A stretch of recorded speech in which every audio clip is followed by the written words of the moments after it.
بەناوی خوای گەورە و میهرەبان، میوانانی عزیز، ئامادەبوانی بەڕێز، ئامادەبوانی عزیز، بە خێراتنی گەرمی هەموو لایەکتانەکەین وەسڵاوتان لێکەین بە سڵاوی ئیسلام. ئەسسەلام عەلەیکم وەڕەحمەت الله. بەڕێزان، سەرەتا پێمان باشە بۆ پیرۆزترکردنی ئەم کۆڕە بە چەند ئایەتێک لە قورئانی پیرۆز دەست پێ بکەین لەلایەن زۆر بەڕێز مامۆستا نەریمان ئەحمەدەوە. با بفەرمێت. أعوذ بالله من الشيطان الرجيم. يا أيها الذين آمنوا ما لكم إذا قيل لكم انفروا في سبيل الله اثاقلتم إلى الأرض أرضيتم بالحياة الدنيا من الآخرة فما متاع الحياة الدنيا في الآخرة إلا قليل إلا تنفروا يعذبكم عذابا أليما ويستبدل قوما غيركم ولا تضروا شيئا والله على كل شيء قدير. إلا تنصروه فقد نصره الله إذ أخرجه الذين كفروا ثاني اثنين إذ هما في الغار إذ يقول لصاحبه لا تحزن إن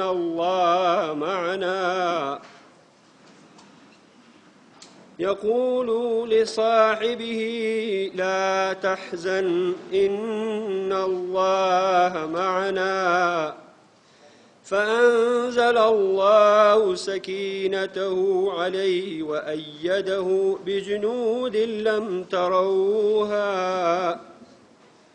بجنود لم تروها وجعل كلمة الذين كفروا السفلى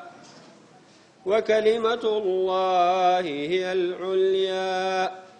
والله عزيز حكيم. انفروا خفافا وثقالا وجاهدوا بأموالكم وأنفسكم في سبيل الله ذلكم خير لكم إن كنتم تعلمون. لو كان عرضا قريبا وسفرا قاصدا لاتبعوك ولكن بعدت عليهم الشقة وسيحلفون بالله لو استطعنا لخرجنا معكم يهلكون أنفسهم والله يعلم إنهم لكاذبون.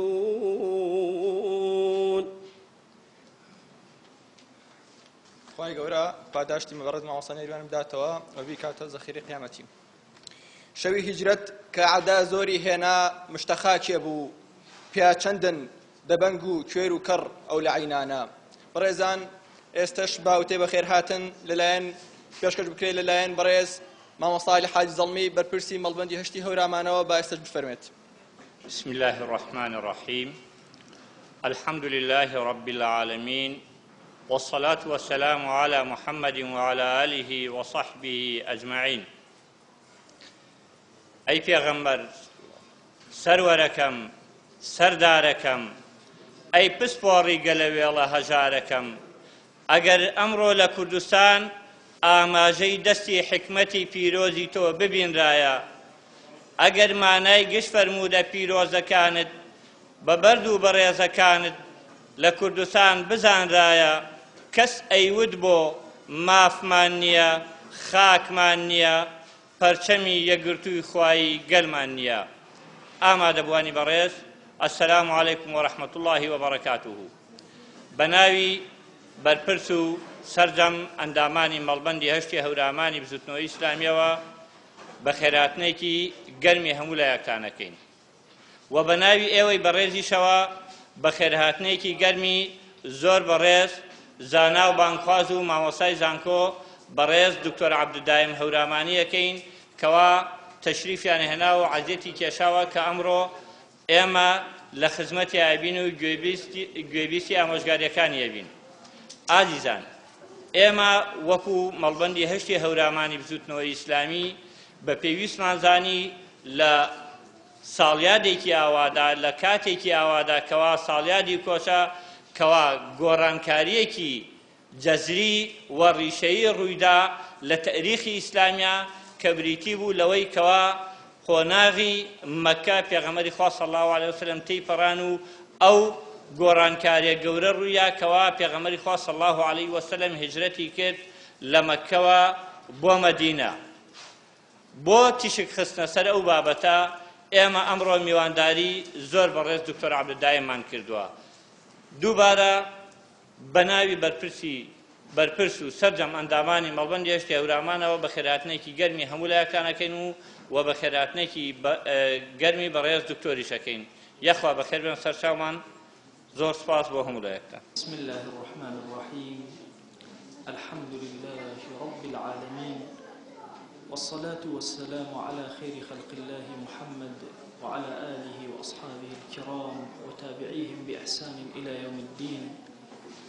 ربنا أرنا الحق حقا وارزقنا اتباعه وأرنا الباطل باطلا وارزقنا اجتنابه. ربنا آتنا في الدنيا حسنة وفي الآخرة حسنة وقنا عذاب النار. پروردگارا دێت ئەپاڕینەوە و داوات لێ ئەکەین دڵ و دەروونمان پڕکە لە خۆشەویستی پێغەمبەری خوا صلی الله علیه وسلم. یا ربی خوای جان داوات لێ ئەکەین بەم کردەوەی کە ئێستا ئێمە لێرە کۆبوونەتەوە لەبەر خاتری تۆ و دەربڕینی خۆشەویستیمان بۆ پێغەمبەری خوا صلی الله علیه وسلم کە ڕەحم و بەزەیی و میهرەبانی بەسەر دڵ و دەروونمانە ببارێنی. خوای گیان دڵمان ئارام کە، ماڵمان ئارام کە، وڵاتمان ئارام کە یا رب العالمین. خۆشەویستانم، سەرەتا سوپاسی مەڵبەندی هەشتی هەورامانی بزوتنەوەی ئیسلامی ئەکەین بۆ بەستنی ئەم ئێوارە کۆڕە. خوای گەورە تەوفیقیان بدا لە کاری خەیر و کاری دەعاوی و بانخوازیە. بە خێرهاتنی تاک تاکی ئێوەشەکەین داواکانی لە ذاتی پاکی پەروەردگار. ئەم کۆڕە و هاوێنەی ئەم کۆڕانەمان لێ قەبوڵ کە، دڵ و دەروونمان بە خەیر پڕ بکات، بە خۆشەویستی ئیسلام و دینە شیرینەکە پڕ بکات. خۆشەویستانم، لە کاتێکی زۆر ناڕەحەتە ئێمە باسی هیجرەتەکەین، کاتێک کە ئومەتی پێغەمبەری خوا صلی الله علیه وسلم لە هەموو جنگەکانیەوە لەسەر زەویە خوێنی لێ ئەتکێ، فرمێسکێکی زۆر لە ئێستادا ئەبارێ، عارەقەیەکی زۆریش ئەڕژێ. وەڵاهی ئینسان کاتێ لەم کاتا کە گوێ ئەگرێت لە نرکە و ناڵەی ئەو هەموو مسلمانەی کەوا تۆپ و تانکی هەموو دنیا بەسەریانە تاقی ئەکرێتەوە، کەسبە لە دڵیەوە دێت، غیرەت ناکە بە چ دەم و چاوێکەوە بچێتەوە خزمەت پێغەمبەری خوا صلی الله علیه وسلم کە لە زەمانێکا بوو نەیتوانی گۆڕانکاریەکی گەورە دروست بکات. خۆشەویستانم، هیجرەت لە زمانی عەرەبیە زۆر گرنگە ئێمە لە وشەکان بکۆڵینەوە. هەموو مستەڵەحێکی دینی معانی زۆر گەورە لە ژێریایەتی. ئەسڵی وشەی هەجەرە لە زمانی عەرەبیە بۆچی بەکاریە؟ لە شتێکەوە کە خۆشت ئەوێ بەرەو شوێنێک ئەڕۆی کە پێت ناخۆش. من المحبوب إلى المكروه وشەی هیجرەت دانراوە.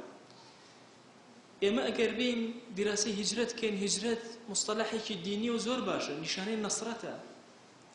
چۆن ئەبێ ئێمە لە خۆشەویستیەوە بۆ ناڕەحەتی بڕۆین؟ بەعکسەوە هیجرەت بۆ دەواازەیەکی خیر بۆ ئێمە. باشە ئەم مستەڵەحە شەرعیە بۆ هەڵبژێرا. ئەفەرمێ ڕاغبی ئەسفەهانی لە تعریفی هجرته أفرمي مفارقة الإنسان غيره إما باللسان أو القلب أو البدن ئەوەیە مرۆڤێک لە مرۆڤێکی تر جیابێتەوە مرۆڤێک لە شوێنێک جیابێتەوە لە شتێک جیابێتەوە یان بە دڵ یان بە زمان یان بە بەدەن و لاشە خۆی گەورە لە قورئانە مصطلحە قورئانیە ئەفەرمێ وهجروهن فهجروهن في المضاجع بە بەدەن باسی بەدەن ئەکا کاتێک ژن و مێردێک پێکەوە عەجزیان ئەبێ ئەفەرمێ لەناو جێیەکە بە بەدەن پشتی تێبکە كاتي پیغمبری خوا صلی الله عليه وسلم لروجي قيامته شكاتي ام امته اكا سبحان الله ام ايته هر جارك اخنوا راتلكينك لناخ مدروس اكا ام پیغمبر خوشويستا صلى الله عليه وسلم چن نرم چن حليم لهمش وينك هاورك قومي خوايجان بهانه قومك امتي بهانه امت مورا كتي سبحان الله لبرانبر قراني بيروزا كاتي كم ترخيمان كردبي للروجي قيامتها سبحان الله خوية برام برما لبردم رب العالمين شكاد لأمتك خويك يا ربي إن قوم اتخذوا هذا القرآن مهجورا خوايجان أم أمتي من أم قرآنان بجيخز أو أن الرحمة هي لقلمانا وكان بالمؤمنين الرحيمة كتي لبيا خوي شكات من ليك خوي عادز أبي اليمان خوي لخزمة رب العالمين أمام بو أمشكات برز أكاته وأبيت شن كسمان تو أخوي أسبر أشكاتي في غمري خاص الله عليه وسلم كوين كاستئامة اللي رادانشتوين مهاجري قرآن علماء فرمويانا بقلبه ببدن بلسانه أجل نيخويني تو مهاجري قرآن كردوا والله ضل برنبي معاناتي جيان لقى القرآن النجي بشتي كردوا القرآن والله أم بدنا لخزمتي يا نبي بشتي كردوا القرآن بويا عزيزانم أصلي وشي هجر لزمان عربية لشتيكي زور خوشويسته وشتيكي ناخوش أروي بلام سبحان الله هجرت لشتيكي ناخوش وهنقاء ونبو خوش شعراوي رضا ورحمتي خوي لبي أما زور جوان بيانك أفرمي هاجر لزمان عربية أبويا مصطركي بريتيب ولا مهاجرة وفعلا إيش مهاجرة الله بلام لا إسلام مهاجرة ومصدرك بكارنات واسمي مصدر بكارات وهجرت بو حكمته بو بزاني هجرت بعكسي همو هجران كان يتروي بعكسه ولا مكروه وبرو محبوب روي والله أو كسيك هجرت أكا لخرابه وبرو باشده نقل باشه وبرو خراب الروشت به هجرت بابتي شي زور قوريه هرچنه لخزمتي أبوستي نيشتا كما أمته ببي هجرت دروز نابي أم أمته ببي هجران پیدا نابي والله ناكي ويتسرقا چكاني خوي هتا خلشك من تيا هجرتنك پیغمبري خواه صلى الله عليه وسلم فرمي لا هجرة بعد الفتح اتر هجرة لدواء فتح نما علماء فرمون أو هجرة لخزمة پیغمبري خواه صلى الله عليه وسلم بودست جمعيها چي مسلمان برواب وشوينك نما ولكن جهاد ونية جهاد باكردنەوەی نیەت ئەم دوانە هەتا ڕۆژی قیامەت ئەمێنێ زۆرینەی کاتەکانی خەڵکی موسڵمان ئیشیان بەوەیە کە شەڕکەن لەسەر نیەتیان ئەبێ هەوڵ بدەن ئەم نیەتە زۆر ساغ بێ اینجا ئەندامانێک ئەبن کە بتوانن هیجرەت بکەن هەموو شتێکی خۆیان بەجێ بهێڵن ئێمە لەناو ئەم هەموو قەیرانانە نامانەوێ یادی هیجرەت بکەینەوە ڕاستە ئێمە هەموو ساڵێک ئەڵێن ئێمە ساڵیات ئەکەینەوە بس عزيزانم اگر تنها مجرد ياد بي اما هەڵەمان کردووە چونکە لە ئیسلامە یادەکان زۆر کەمن بەڵکو ئێمە ژیان لەگەڵ هیجرەتە ئەبەینە سەر ئەم مستەلەحە جوانترە ژیان بردنە سەر باشترە ئێمەی موسڵمان هەمیشە لە خزمەت پێغەمبەری خوان صلی الله عليه وسلم ژیان لە خزمەت ئەوە ئەبەینە سەر جوانترین ژیانیشمان ئەوەیە کە ئێستا والله ئێمە ئەوە هاتوین كأنما شون كسيك بشي بو استقبال رسول الله صلى الله عليه وسلم أبو شوازة كو أبينا ودلمان لقليا إما هميشا لقل أوان جياوين تخوا كمان هي دوين ميوجكان دستكاني وكو بيغمري خوا صلى الله عليه وسلم نقريت والذكر كان بخواني آخر أوية بيرشاومان كمان هي كاتي كان نيوج دس بيأكا بيغمري خوا صلى الله عليه وسلم ليادي نبي كمان هي للتحيات كان معنا سلام بو بيغمري خوا صلى الله عليه وسلم ننيرين خواتنك من هيك الصلوات أدين همومان ألين اللهم صل على سيدنا محمد وعلى آله وصحبه وسلم وشيء وسلم زور قوري عزيزانم إنسان زور لزتي لي ورأقري أو كسانيك وأسنا عمره يانا أسنا حج كاتي أقيت خزمت قوري في غمري صلى الله عليه وسلم والسلام لأكي السلام عليك يا رسول الله صلى الله عليه وسلم روح الضلة بأقا كأنما لجيانا سلامك إلى في غمري صلى الله عليه وسلم ده والله اللي رشا وكتو الله وسلم كأنما الراس توخوت وجهي توبلي في غمري صلى الله عليه وسلم أو وستاو تجبر أمبري وستاوي أتبه السلام لبكي إما جيان من آوايا كاتك أخويت سبحان الله أخواني سيوسيجر الحمد لله سيوسيجر سيوشواجر الله أكبر آية الكرسي أخواني شايت من أياني ذكر كان أخواني كأنما تؤتي لشوينك بخوي وكبي غمري صلى الله عليه وسلم والله لسر سفرك داءني شيء كبسم الله أكيد كأنما في غمري صلى الله عليه وسلم لسر سفرك لقلتها دهنشتوا بيت الله أي عبد أي مسلمان بسم الله بكو آداب كان جيب جيك والله جيلك لبر أكي بوشي وازا إما الجيان لقل في غمري صلى الله عليه وسلم بسر أبين بداخوم كزور من لم حالتي ناقين بويا تشيجي لي ورناقرين أقرناه همو شركة ولحظيك والله في غمري صلى الله عليه وسلم لبيش شاوما أي بينين أو ساتيك تودأني شي أتوي قصيك خيرك يا جوال قصيك بقري بو تصور أكي ألم كاتانا تول دور بي لويك رب العالمين يان دور بي لويك في غمري صلى الله عليه وسلم بأقابي لما أخوة أقداري نكرد بي بو أعمال كاني أمتي في غمري صلى الله عليه وسلم دو شمان وفي شمان أرزي أو ناكري والله أجر شاكيك ما كرد بي صفاصي خوي لسر أكا والله أجر خرابيك ما كرد بي دواء استغفار من بو أكا خوي لم عبدانا خوش بي أم جور الجيانة لخزمت في غمري صلى الله عليه وسلم لهمك يا كان زور قرنجة كسي مسلمان هولي بو بدا همو حياتي خوي في برازينته وهزب النزيشي في غمري صلى الله عليه وسلم كان أصحاب رسول الله صلى الله عليه وسلم لدواي أو خوشويست زور اشتياقي أو بون زور مشتاق بون كبيبين إمام علي رضا ورحمة خوي لبي أفرمي الشوي كان زور مشتاق بون اشتياق بو أوي في غمري صلى الله عليه وسلم ببينم نشماوه هستم أكيد ظلم فينك نابيته سبحان الله شلون إنسان زور توني بيه أوي أخواته ضلي فينك أبيته هستم أكيد ظلم فينك نابيته حزم أكيد بخزمتي بقم زور كاد أصحابك بطاقة أبون أتون بخزمت دايكي إيمان داران دايكاني إيمان داران دلكاني أن آرامي أجرد شو كنت همزوري في غمري خواب صلى الله عليه وسلم أفرمي خوتم لخوما بينيم في غمري خواب صلى الله عليه وسلم نيجي بياني أكا منيج وستام لبشتيوا زور دلم آرام وزور دلم خوش بو والله نم أزاني كخوا حتى وكو قرآن كان جوان ببير بو كتشيخن قرآن كان طابو ذكر كان طابو أفرتك خرماي هنا لبردم في غمري صلى الله عليه وسلم داينا يا رسول الله صلى الله عليه وسلم خرماي كم بدري خرماي كدامي يا رسول الله دوهم بري نادمي هر أولا برأك علي قال والله بيانيك هل صام طلم بربو لخوشي شو مزقود إمام عمر سبحان الله همن أو آياتاني خين كفي غمري صلى الله عليه وسلم خين دي قال سبحان الله دواي ذكر كان أفرتي خرماي هنا داينا إمام عمر دنشي دامي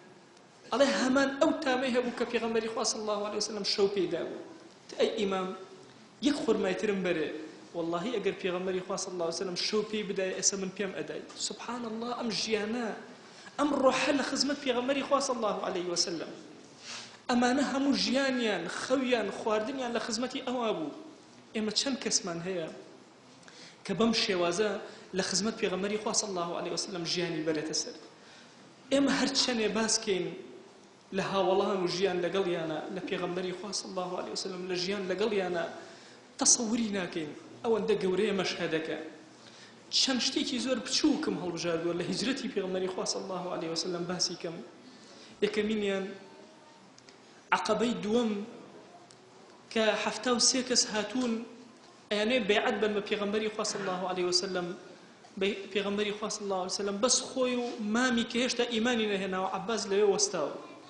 عباس بوي شرح كردن كأجر إيوه بيعد بن حالطا أو أكيد خطروا سبحان الله الله همویان بە گەرمیەکەوە ئەیانون هەر بەیعەتی خۆمان ئەدەین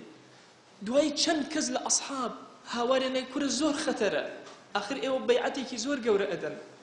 دوای پێغەمبەری خوا صلی الله علیه وسلم ڕووی تێکردن زۆر ئازاری چەشتووە بزانن چی ئەفەرمێ بەیعەتم بدەنە یەکێک لە خاڵەکان کە من وەکو خێزان و مناڵەکانتان بپارێز لە ڕیوایەتێکە وەکو نەفس و خێزان و مناڵی خۆتان بمپارێزن ئەفەرمێ هەر هەمویان بە یەک دەنگ پەلاماریان هەیە دەست ڕاکێشن هاوڵێک گرتنی وتی پەلە مەکەن کورە ئەمە شەڕی عەرەب و عەجەم هەموو ئەوێ بکەن ئەگەر ئەم قسە بکەن وتیان وەڵڵاهی لەوان باشتری ئەپارێزی ئەی پێغەمبەری خوا صلی الله علیه وسلم ئەگەر ئێمە هەموو ئەمانەمان کرد تۆ چیمان ئەدەی